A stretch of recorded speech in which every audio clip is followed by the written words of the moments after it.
Nah, oke teman-teman. Pada kesempatan kali ini, gue bakal ngelakuin resume yang ketiga kalinya. Karena sempat sebelumnya gue udah pernah ngelakuin resume 2 kali. Kebetulan di jurusan yang gue ambil, jurusan multimedia. Jadi multimedia itu dibagi menjadi 3. Yang pertama itu ada desain grafis, yang kedua ada fotografi, terus yang ketiga itu ada content creator atau video editing. Nah, jadi videografi sama desain gue udah ngeresum bulan kemarin. Nah, jadi sekarang yang ketiga gue mau ngeresum tentang di materi pembelajaran tentang content creator atau video editing. Nah, jadi tujuan gue buat resume ini, gue mau challenge diri gue seberapa paham sih gue tentang materi yang udah gue pelajarin selama 1 bulan. Nah, itulah guna kita membuat resume, teman-teman. Nah, kan ini materi tentang content creator. Nah, teman-teman udah ada yang tahu kan apa itu content creator? Nah, kalau belum, nah di sini pas nih, yang belum tahu nih pas nih, lihat video ini, tonton sampai habis supaya kalian tahu apa itu content creator, supaya bisa menjadi content creator yang baik, yang profesional. Oke, mari kita mulai dari yang pertama, pengertian tentang content creator. Apa sih content creator itu? Jadi content creator itu adalah orang yang membuat atau yang membagikan konten atau informasi atau apapun itu berupa teks, gambar, video di platform digital seperti TikTok, YouTube, Instagram, dan sebanyak lainnya kayak Telegram, Twitter, sama yang penting di platform media sosial. Nah, itu namanya content creator. Terus yang kedua, ini apa sih tujuan dari content creator? Jadi ada beberapa tujuan dari content creator ini, tapi di antaranya yang saya tangkap ya ada sekitar 6 lah. Kalau disebutin semuanya, aduh banyak banget. Jadi kita cuma ngambil 6 aja ya. Nah, jadi yang pertama yaitu tujuan dari content creator yaitu menginspirasi atau mengedukasi orang lain. Nah, mengedukasi teman-teman yang sekiranya kita beda pulau, kita jauh, tidak memungkinkan kita bertemu, ya kita saling mengedukasi, saling menginspirasi melalui platform media dengan membuat konten-konten seperti itu. Terus yang kedua, membangun personal branding. Itu juga membangun personal branding ini. Nah, jadi kita membangun personal branding itu biar orang tuh tahu kita itu siapa, keahlian kita itu apa. Ketika nanti kita ingin bekerja sama dengan orang itu bakal percaya dengan kita.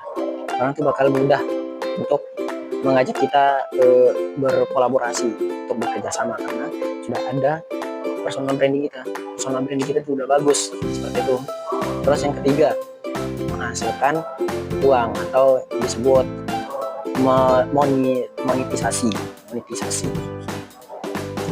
Nah, dengan kita menjadi seorang content creator, kita tidak hanya membuat video, mengedukasi, tidak cuma itu, kita juga bisa menghasilkan uang melalui endorse, melalui ads, iklan, itu, melalui affiliate, seperti itu. Content creator juga bisa menghasilkan uang melalui video-videonya. Jadi nggak cuma kita membuat video, mengedukasi orang, nggak cuma itu, bisa juga menghasilkan uang. Dan yang keempat, menjangkau lebih banyak orang. Maksudnya di sini kalau kita kebiasaan kalau kita sehari-hari kan nggak mungkin kita berada di Indonesia. Tapi kalau dengan kita menjadi seorang content creator, kita mengupload video gambar kita di platform media sosial, kita bisa menjangkau lebih banyak orang, bahkan yang jauh di beda negara pun kita bisa jangkau. Seperti itu. Jadi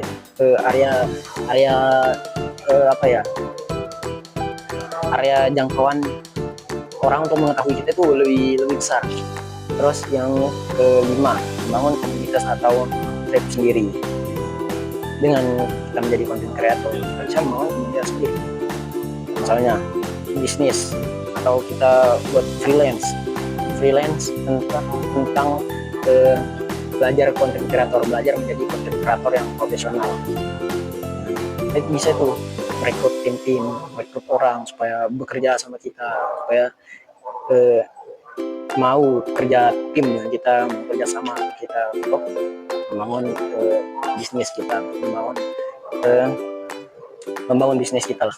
Terus yang keenam, mengekspresikan diri dan kreativitas. Nah, dengan konten kreator ini ya, kita bisa mengekspresikan diri kita di sosial media. Apa keahlian kita tunjukkan di sosial media, apa kreatifan kita, kreativitas kita tuangkan di sosial media supaya orang lain juga bisa terinspirasi sama kita. Nah, kemudian yang berikutnya, next, keuntungan jadi seorang konten kreator. Nah, teman-teman pasti banyak yang mikir nih, oh ini buat video aja terus, apa sih untungnya buat dia? Nih, biar gue jelasin apa aja keuntungan kita itu menjadi seorang konten kreator. Yang pertama, penghasilan dari banyak sumber. Penghasilan dari banyak sumber maksudnya bisa dari ads, yang seperti yang saya jelaskan tadi, bisa dari affiliate, bisa kita kerja itu bisa di mana aja, waktu kerja fleksibel. Terus yang ketiga tadi, seperti yang tadi itu, membangun personal branding. Yang keempat, bisa kerjasama dari mana aja, misalnya seperti kita kerjasama dengan perusahaan luar negeri. Nah, kita bisa tuh kerjain di rumah, tapi perusahaannya di luar negeri. Kita kerja di luar negeri, tapi kita adanya di Indonesia. Proyek luar negeri, tapi kita kerja di Indonesia.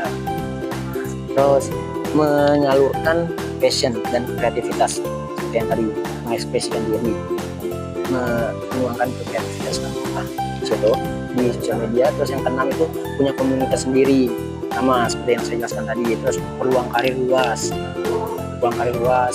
bisa kita jadi seorang videographer, terus kita bisa jadi seorang video editor di perusahaan-perusahaan. Kalau kita udah profesional, kita bisa tuh kerja sama yang misalnya yang buat film kayak kayak Avengers gitu. Itu bisa itu kalau kita menjadi seorang konten kreator yang sudah profesional seperti itu. Nah, itu beberapa keuntungan jika kita jadi seorang konten kreator. Kita bisa kerja kapan aja, di mana aja, ini fleksibel. Gak kayak orang kan harus di kantor, terus waktunya segini sampai segini tuh. Tapi kalau kita jadi konten kreator, kita bisa ngerjain kapan aja, di mana aja, di rumah sambil santai, tidur bisa. Itulah keuntungan kita jadi konten kreator. Terus next, yang keempat, hal-hal yang harus diperhatikan oleh seorang konten kreator. Yang pertama, kita harus menentukan niche kita, ciri khas kita. Seperti misalnya kita membuat konten tentang apa nih? Membuat konten tentang edukasi kah? Buat konten tentang lucu-lucuan kah? Tentang apapun itu. Jadi kita memiliki fashion gitu, ciri khas kita. Orang ngelihat video kita tentang membahas tentang edukasi. Oh, kamu tahu nggak? Misalnya ditanya orang, kamu tahu nggak si ini yang membahas ini? Tahu. Jadi kita punya ciri khas gitu. Terus yang ketiga, menentukan target audiens. Jadi kita nggak ngasal-ngasal membuat terus upload. Jadi kita juga harus menentukan target audiens kita. Kita lihat nih, misalnya kayak di Indonesia nih. Kita di Indonesia ini apa misalnya? Tentang pekerjaan yang banyak banyak pengangguran. Kita bahaslah tentang itu terus, tapi nggak terus sih. Pokoknya menentukan target audiens lah. Misalnya kayak apa ya, tentangnya banyak bodohan. Jadi kita membuat edukasi bagaimana supaya orang itu nggak malas-malasan buat belajar, supaya dia itu nggak jadi bodoh. Nah, itu misalnya contohnya yang edukasi gitu. Terus yang ketiga, buat hook yang menarik di awal konten. Apa sih tujuan hook itu di awal konten? Nah, jadi tujuan kita harus memperhatikan hook, kita harus membuat hook yang menarik di awal konten kita supaya orang bisa bertahan di 3 sampai 5 detik pertama. Nah, itu tujuan kita membuat hook yang menarik. Nah, supaya orang itu mau nonton dari 3 sampai 5 detik pertama, maka dia bakal nonton sampai akhir. Seperti itu. Kayak gimana sih hook itu? Nah, misalnya yang buat orang penasaran gitu. membuat orang penasaran, jadi orang bakal nonton terus, dia akan terus penasaran. Nah, akhirnya sampai akhir video, gak terasa dia udah sampai akhir video, dia udah nonton video kita sampai selesai. Tujuan kita. Terus yang keempat itu isi konten harus bernilai. Nah, isi konten kita harus bernilai, gak asal buat juga, kita asal konten apa aja kita kontenin, ya jelas karena ya ngeliat lah viewsnya dikit, ntar banyak pro kontranya ntar. Nah, jadi kita harus menentukan konten kita, konten kita itu bernilai orang. Terus pakai CTA, call to action. Apa sih guna call to action ini? Jadi guna call to action ini buat ngajak orang, misalnya biasanya kalau teman-teman dengar, save dulu video ini atau follow dulu konten ini, follow dulu akun ini supaya nggak ketinggalan tips menarik lainnya. Nah, itu bentuk call to action, mengajak orang untuk follow atau komen atau apa gitu. Seperti itu, itulah call to action CTA. Terus yang keenam, konsisten dan berkembang. Nah, jadi ketika kita ingin menjadi seorang content creator yang profesional, yang hebat, tentunya kita harus konten dengan konsisten. Dan ketika sudah konsisten, kita jangan tidak melakukan perbaikan, jangan tidak berkembang. Misalnya kita konten dari awal nih sama aja terus, tanpa ngelihat kita ini kurangnya di mana, konten sebelumnya ini kurangnya di mana, seperti itu. Jadi kita harus revisi, bukan revisi, baru harus melakukan perbaikan lah, supaya ada perkembangan kita. Selain konsisten, itu kita harus melakukan perbaikan, banyak-banyak melakukan perbaikan supaya kita tahu kekurangan kita itu apa. Jadi ada perkembangan lah di skill maupun di konten kita. Terus yang ketujuh, sama seperti tadi, untuk membangun personal branding kita. Nah, dengan kita menentukan niche kita bakal membangun personal branding kita melalui itu. Jadi yang kelima itu adalah software itu adalah alat atau media yang kita gunakan untuk memproduksi sebuah konten atau menciptakan konten yang inovatif, inspiratif, kreatif, dan edukatif. Namanya software yang digunakan oleh seorang content creator. Karena seorang content creator itu tidak hanya membuat video saja, tidak hanya membuat video saja. Mereka buat konten itu bisa berupa audio, bisa berupa teks, gambar, nah, dan lain-lain. Jadi pentingnya kita mengetahui apa saja software supaya kita bisa lebih enak untuk membuat konten. Kalau kita nggak tahu kan gimana? Kita nggak bisa bikin konten yang bagus, yang menarik. Terus yang keenam, software apa saja sih itu yang digunakan oleh seorang content creator. Nah, jadi kalau di HP itu softwarenya tuh yang paling familiar ya, itu adalah CapCut. Biasa orang bilang CapCut. Nah, itu. Terus yang kedua ada VN, video editor. Terus kalau di PC itu ada namanya Adobe Premiere Pro, terus Final Cut Pro, terus DaVinci itu kalau saya lihat tuh, wah, rumit banget tuh, pusing itu. Yang paling simpelnya sih, kebanyakan orang main pakai CapCut, itu yang paling enak tuh, edit pakai CapCut. Terus next berikutnya, tools kita pengenalan nih tentang CapCut. Apa aja sih tools yang ada di CapCut itu? Sebenarnya banyak sih, tapi yang saya ambil di sini cuma ada beberapa lah. Yang pertama itu ada Split, terus yang kedua itu ada Speed itu buat ngecepatin audio, buat ngecepatin itu video. Terus yang ketiga audio itu buat nambah soundnya, nambah suaranya.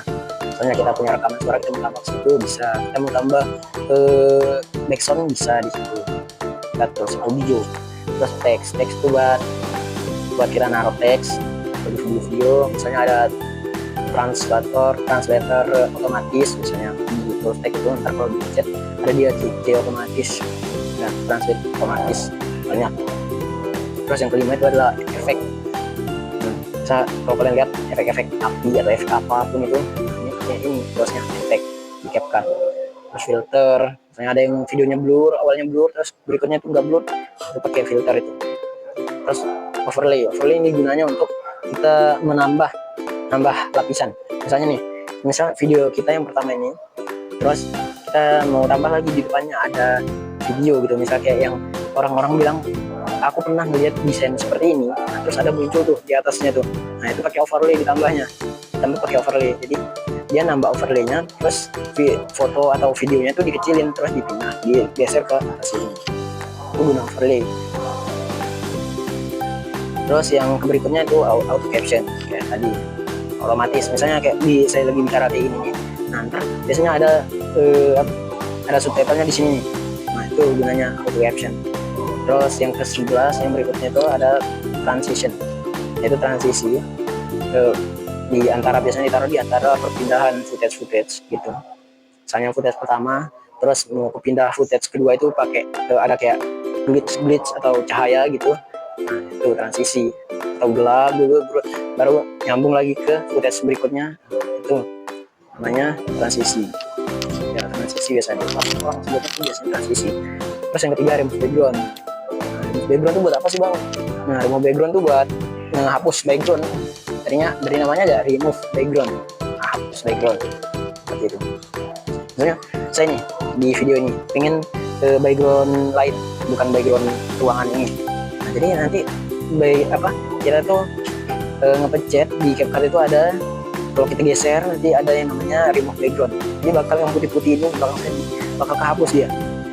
Nah bisa kita tambahkan dengan overlay, nah dari overlaynya kita atasin, video kita bawahin, jadi bentuknya itu nanti background yang kita tambah itu di belakang, terus video kita itu kita majuin ke depannya. Nah jadi overlaynya itu kita jadiin yang utama, video kita yang kita jadiin overlay seperti itu. Dan banyak yang lainnya. Kemudian yang berikutnya adalah 8 macam-macam AI. Nah di sini kita sebagai seorang content creator juga belajar AI. Nah seiring perkembangannya zaman, sekarang banyak AI yang keluar. Kalau kita nggak belajar AI, kita bakal ketinggalan. Kita bakal ketinggalan jauh sama orang-orang di luar. Kita nggak belajar AI. Yang pertama itu apa aja sih? Yang pertama ada ChatGPT, kedua ada Leonardo, ketiga ada Gemini AI, terus yang keempat ada TS Maker. Jadi yang ChatGPT kan biasa lah, semua orang masa nggak tahu sih ChatGPT itu AI sejuta umat itu, biasa pakai bikin foto-foto kita jadi foto kartun, nah itu pakai ChatGPT. Tapi ini 4 ini yang sering saya pakai ya. Kalau yang lain-lain mungkin ada, tapi saya belum pernah pakai. Nah, yang ini yang saya sering pakai. Terus yang kedua itu Leonardo AI. Biasanya Leonardo ini buat nge-generate tampilan thumbnail, buat thumbnail YouTube dan video kita. Nah, saya buatnya di Leonardo AI. Saya masuk ke ChatGPT dulu, terus minta buat prompt-nya untuk buat gambar di Leonardo, baru ntar kita salin prompt-nya itu di ChatGPT, baru kita ke Leonardo, kita tempel prompt-nya, baru kita generate. Kita tunggu sebentar, keluar deh hasilnya. Terus yang ketiga itu adalah Gemini itu kayak sama sih kayak Leonardo untuk ngasilin gambar. Terus yang keempat TS Maker ini biasanya digunain buat audio. Misalnya kita buat script atau buat cerita ChatGPT, terus nanti cerita itu kita salin, kita tempel di TTS Maker ini, dia bakal generate audio atau suara. Nah kayak suara Google gitu, yang misalnya teman-teman lihat di video orang pakai suara Google, nah ini bisa pakai TTS Maker seperti itu. Terus yang berikutnya itu tutorial prompt ChatGPT. Nah, jadi kadang kan kita membuat kita minta apa di ChatGPT, kalau kita mau menghasilin gambar apa, nggak sesuai sama apa yang kita mau, nggak sesuai sama apa yang kita ekspektasikan. Nah mungkin teman-teman perlu tahu poin-poinnya untuk buat prompt di ChatGPT itu supaya sesuai dengan apa yang kita ekspektasikan, sesuai dengan apa yang kita inginkan lah seperti itu. Nah jadi ada 6 poin untuk membuat prompt di ChatGPT supaya akurat gitu. Yang pertama itu ada task, yang kedua itu ada konteks, yang ketiga ada contoh, yang keempat ada persona, terus yang kelima ada format, yang keenam ada tone atau nada. Tone nada gitu. Nah, kayak gimana sih contohnya bang? Nih, lihat yang berikutnya. Oke, ini ada contoh dari tutorial membuat prompt di ChatGPT. Ini kayak saya ini, udah yang saya sering gunakan tuh seperti ini. Ya lumayan lah, nggak jauh-jauh dari apa yang kita pikirkan gitu hasilnya. Nah, misalnya kalau task itu dia itu berupa kayak kata perintah, gambarkan, tolong buatkan, hasilkan, itu namanya task. Itu kayak semacam kata perintah lah, menyuruh dia tuh menghasilkan apa gitu. Terus ada yang namanya konteks. Konteks itu kayak gimana sih? Konteks itu kayak gini, yang ada tulisan seorang pria duduk merenung di gurun saat senja. Konteksnya tuh dia menjelaskan tentang apa yang terjadi, tentang suasana atau tentang bagaimana keadaan saat itu gitu. Nah, itu konteks. Terus dalam tulisan yang berikutnya tuh dalam nuansa spiritual khas, kisah sahabat Nabi, itu contohnya. Kita kasih contoh lagi supaya dia itu lebih detail, lebih tahu, lebih mengerucut gitu. Kalau kita udah ngasih konteks tapi dia nggak tahu nih gambarnya kayak gimana. Nah, dia bakal ngawur ntar kalau nggak ada contoh. Makanya kita kasih contoh biar dia terarah lah ke apa yang kita inginkan. Terus yang berikutnya, nah ini kayak di sini gaya lukisan klasik Timur Tengah, itu persona. Nah, seperti yang kita inginkan sama. Kalau kita inginkan kayak gaya Italia bisa, kayak gaya Timur Tengah bisa, itu personanya seperti itu. Terus tone atau emosional dan tenang. Nah, seperti itu tone. Ya. Tone emosional yang tenang, nada yang tenang. Nah, dia bakal membuat nanti suasana yang tenang. Terus dia bakal ngebuat suasana yang tenang lah. Ya udah masih tulisnya kayak gitu, contohnya, konteksnya udah makin terperinci tuh, makin daerah sesuai apa yang kita inginkan. Nah, yang terakhir kita menambahkan format. Itu fokus pada cahaya dan ekspresi. Nah, nanti di gambarnya dia bakal buat gambar itu cahayanya mencolok atau HD gitu. Terus ekspresi wajahnya bakal lebih menonjol gitu. Nah, seperti itu teman-teman. Nah, mungkin teman-teman nanti bisa coba, bisa praktek atau bisa SS ini, bisa di screenshot nanti teman-teman cobalah. Ini from yang sering saya pakai kayak gini formatnya, biar bisa menghasilkan seperti apa yang kita inginkan, seperti apa yang kita ekspresikan. Dengar nih, ini ada kata-kata dia gua buat kalian semua. Oke, bro, semua konten kreator pernah gagal, ada di fase nggak pede, takut nggak ada yang nonton, takut diketawain. Tahu nggak? Mereka sukses bukan karena mereka sempurna, tapi karena mereka mau mulai. Jadi stop kebanyakan mikir, mulai aja bikin konten. Energi kamu pasti bakal nemuin penonton sendiri. Ayolah, buka kamera, mulai rekam dari sekarang dan tunjukkan ke dunia siapa kamu.